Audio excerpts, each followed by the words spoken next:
ሰላም ጤና ይስጥልኝ የአብሪ ሚዲያ አድማጭ ተመልካቾቻችን፣ እነሆ የሰዓቱን አጫጭር ሰበር መረጃ ይዤላችሁ ቀርቤያለሁ። ከጸጥታ ኃይል ትጥቅ ይዘው ከከዱ በኋላ ህዝብን እያፈኑ ሲዘርፉ በነበሩ ወሮበሎች ወይም ታጣቂዎች ላይ እርምጃ መወሰዱ የመጀመሪያው ዜና ሲሆን የእነዚህን አጋቾች የስም ዝርዝርና የደረሰባቸውን ጉዳት እና ይዘው የተማረኩትን መሳሪያ ጭምር ይዤላችሁ ቀርባለሁ። በሌላ በኩል ፋኖ ከ78 ዓመት አዛውንት ጋር ፍልሚያ ገጥሞ የ78 ዓመቱ አዛውንት ብዙ የፋኖ ኃይሎችን ከጣሉ በኋላ በክብር መስዋዕታቸውን ተከትሎ ህዝቡ ከዚህ ኃይል ጋር ነቅሎ ወጥቶ ውጊያ መቅጠሙን እና በህዝብና በፋኖ ኃይል መካከል በአሁኑ ሰዓት ከፍተኛ ውጊያ እየተደረገ መሆኑን የሚጠቁም ዜናም አለኝ። ዜናዎቹን ወደ መዘርዘር እገባለሁ። መኪና እያስቆሙ በሚዘርፉ ላይ እርምጃ ተወሰደ ይለናል የመጀመሪያው ዜና። ይህ የሆነው በአማራ ክልል ሰሜን ሸዋ ዞን የሞረትና ጅሩ ወረዳ ሰላም አስከባሪ የነበሩ ታጣቂዎች ወይም ሰላም አስከባሪዎች የተጣለባቸውን አደራ በመዘንጋት የጦር መሳሪያ ይዘው ከሰራዊታቸው በመነጠል ወይም በመክዳት ወደ እገታ ተግባር ከገቡ በኋላ ህዝብን እያገቱ ሲዘርፉ በሰሜን ሸዋ ዞን እንሳሮ ወረዳ ወቀሎ በሚባል ቀበሌ በዚህ በዘረፋ ተግባር ላይ እያሉ እርምጃ ተወስዶባቸዋል። በክትትል ሌላው የሰላም አስከባሪ ኃይል እና መከላከያ ባደረጉት የቅንጅት ጥቃት እነዚህ የህዝብ ጠላት የሆኑ ዘራፊዎችና አጋቾች ተማርከዋል። አንደኛው 3 ናቸው። እነዚህ ሰዎች አንደኛው ዝምበላቸው አድማስ የሚባል ነው። ክላሽ ይዞ ነበር የከዳው እና ይሄኛው ለመታኮስ በመሞከሩ ተደምስሷል ወይም ተገድሏል። ሁለተኛው ሳሙኤል ሲደልል የሚባል ወይም ይሄ ፋል ጠበንጃ ይዞ የከዳ ሲሆን እሱም ተታኩሶ ለማምለጥ ሲሞክር የጸጥታ ኃይሉ በማቁሰል በቁጥጥር ስር አውሎታል። ያ በፎቶ ላይ እንደምትመለከቷቸው ማለት ነው። ሶስተኛው አይገፋ እንዳላማው ይባላል።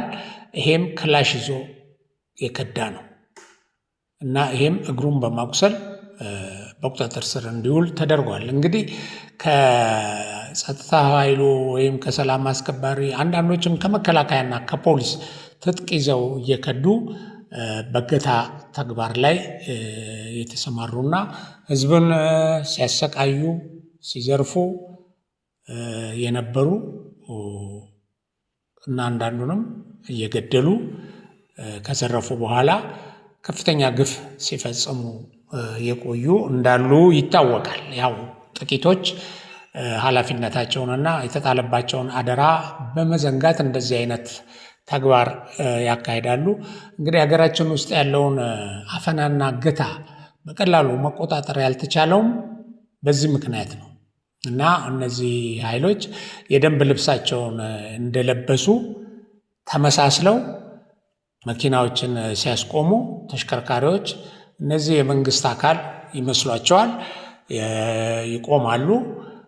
ከዛ በኋላ ያው ዘረፋ ያካሂዳሉ እና እንደዚህ እያደረጉ በህዝብ ላይ ግፍ የሚፈጽሙ ኃይሎች በቁጥጥር ስር መዋላቸውና በዚህ ሁኔታ መደምሰሳቸው ይሄ እገታንና ዘረፋን ለመቆጣጠር ያስችላል እና እርምጃው ተጠናክሮ መቀጠል አለበት ነው ያሉት የአካባቢው ነዋሪዎችና በዚህ እገታ ዘረፋ የተፈጸመባቸው ወገኖች እና የተዘረፈው ሀብት ያው ለተዘረፉት ወይም በኃይል ንብረታቸው ለተወሰደባቸው ሰዎች ይመለሳል።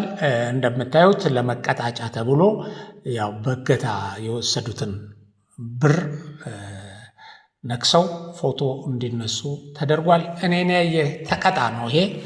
እነዚህን ያየህ ተቀጣ። እንግዲህ ሌላው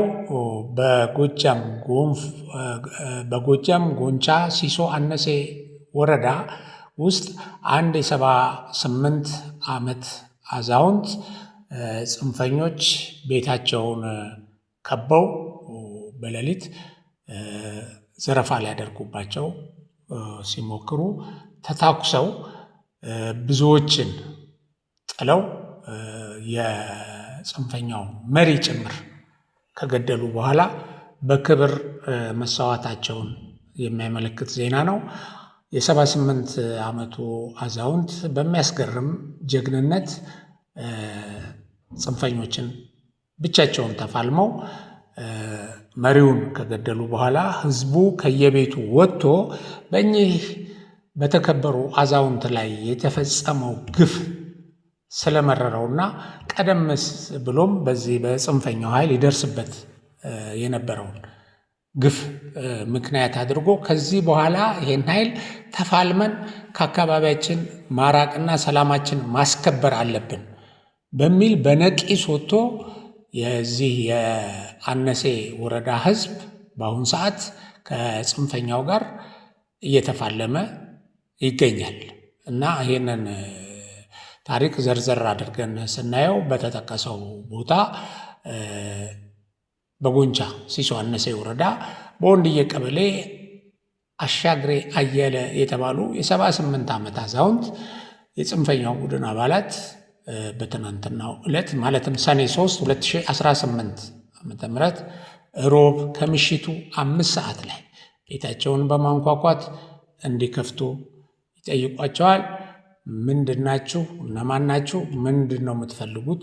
ሲሏቸው እኛ የፋኖ መሪዎች ነን፣ አስፈላጊውን ድጋፍ እንድታደርጉልን እንፈልጋለንና ክፈቱ ሲባሉ እኔ አሻግሬ አየለ ለሌባ ድጋፍ አላደርግም፣ በሬንም አልከፍትም በማለት መልስ ይሰጣሉ።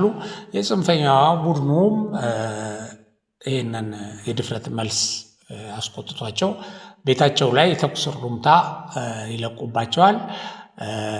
ጀግናው አሻግሬ ግን ቦታ ይዘው እጄን ከምሰጥ የክብር ሞቴን እመርጣለሁ በማለት የሚተኮሰውን ተኩስ ከለላና መተከታ ይዘው ራሳቸውን በመከላከል ይታኮሳሉ እና በዚህ እሳቸው በሰነዘሩት የአጸፋ ተኩስ ቡድኑን እየመራ የመጣው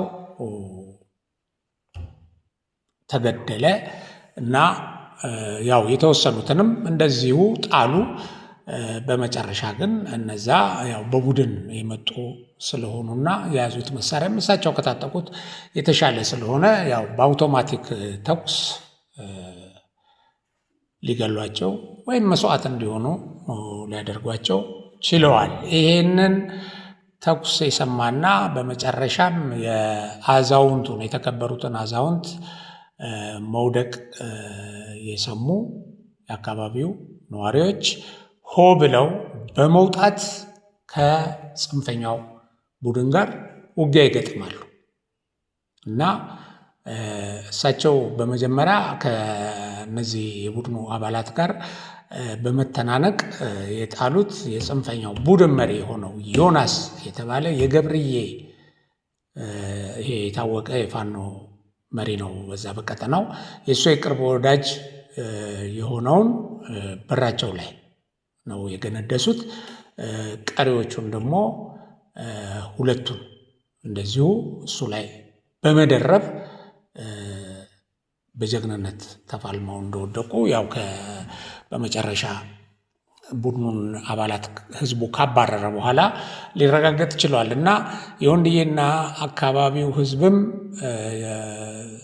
ሌሊቱን በሙሉ እየተቧደነ የጽንፈኛው ቡድን ከቀበሌያችን መውጣት አለበት፣ የባርነት ዘመን ይበቃናል በሚል ቁጭት እንደ ጀግናው አሻግሬ አየለ ፊት ለፊት በመዋደቅ ቡድኑን ከአካባቢው ጠራርገው ለማስወጣት ችለዋልና በዚህ ደረጃ ህዝብ በላያቸው ላይ መነሳቱን የተመለከቱት የፋኖ አባላት በድንጋጤ ያው ሌሊቱን ከአካባቢው በሽሽት አመልጠዋል እና ይሄ የህዝቡ ፍልሚያ ቀኑን ሙሉ ተካሂዶ ጀንበር ስትጠልቅ ነው ህዝቡም ቡድኑ ከአካባቢው መራቁን አግኝቶ እረፍት ወስዶ ቀየውን ወደ ቀደመ ሰላሙ የመለሰው እና እኚህ ጀግና አዛውንት እና ጀግናውን ህዝብ በጀግንነታቸው እያደነቅንና የአዛውንቱንም ነፍስ በአጸደ ገነት ያኑርልን እያል ወገን በገዛ ልጁ በገዛ ቆሜልሃለሁ በሚለው ከአብራኩ በወጣ ኃይል በዚህ ደረጃ ጥቃት ሲደርስበት በእጅጉ ያሳዝናል እና መረጃው የምንማርበት እና ለሰላም መፋለም ያው እያንዳንዳችን በዚህ ደረጃ ጸንተን ከተፋለምን አስገድደው የሚዘርፉን የሚደፍሩን ሰላማችንን የሚነሱንን ማስወገድና ሰላማችንን በእጃችን ማድረግ ይቻለናል የሚል መልእክት በማስተላለፍ መረጃዎችን በዚሁ አበቃለሁ። በሌላ መረጃ እስከምንገናኝ ሰላም።